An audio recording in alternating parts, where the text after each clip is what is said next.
So Keir Starmer's great Brexit betrayal is fully underway. Of course, remember, he was Remainer-in-Chief. He was the man pushing, above all, for a second referendum to overturn the result. But he went to the country in July 2024 with some absolute assurances we would not be rejoining the single market, the customs union, or the European Union.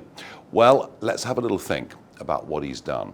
Already, he's scrapped the Turing programme. That was for British students to go to universities all over the world. It was great value for money. Gone.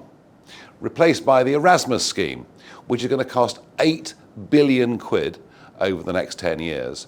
And what that means is whilst some of our students will go to Europe, actually many, many more European students will come to our country. Add to that a youth mobility scheme, where once again, many more from Europe will come here than we will go there. But just this weekend, he's proudly said that we're now following single market rules on food products, and that actually we might align more closely with the single market if it's in our national interest. Well, I don't think this man even believes in anything called the national interest. He just believes in Brussels. He believes in globalism. He believes in international law and all of those things. And what it really means, what does a line mean? What it really means is we will follow European Union rules and laws. Westminster will have no say whatsoever over any of those rules that are made that affect pretty much every business in this country. That is a full-on Brexit betrayal.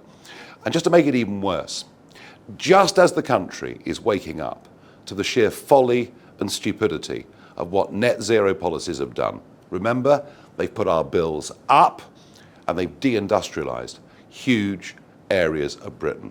We now have the most expensive industrial energy prices in the world.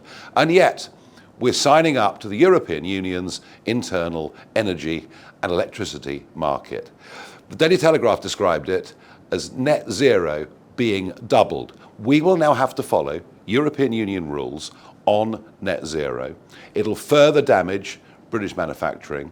It'll make it impossible for us to have data centres, AI, crypto, all the things that we're going to need in the 21st century. And frankly, it is an absolute sellout of British business and of British consumers with no benefit whatsoever.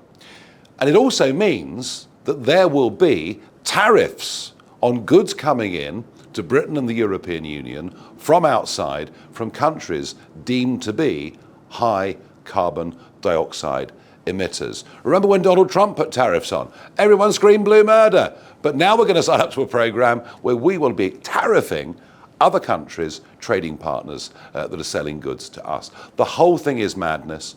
But you know what? This Parliament, whether it's the Liberal Democrats, or they want to join the customs union as well, which would mean we couldn't do our own trade deals, Labour, quite a few of the Tories, this is a Parliament wholly unrepresentative of the country. Are there frustrations with Brexit nearly 10 years on? Of course there are. And the main one is that the Conservative Party did not take us away from enough single market rules, therefore making it easier for Starmer to realign us. And remember, one of the main reasons we voted Brexit was to get back control of our borders. And under the Boris wave, in 1 year, nearly 1 million people came in. So the Tories did not deliver on Brexit in any way at all. They never actually believed in it. And now Labour want to betray it. Well, I'll tell you something. You may think we're doing badly economically in Britain, but parts of the European Union are doing even worse. There is a whole new world out there. India, the Far East, China, so many new emerging markets around the globe. And if we sign up to single market rules, we're effectively making ourselves even more uncompetitive. I promise you, I did not spend over a quarter of a century fighting for us to get back self-control of our country, to watch Starmer give it all away after Tory failure without a real fight. And part of that fight will be the elections on May the 7th, where we will make sure that Brexit betrayal is a real, live political issue.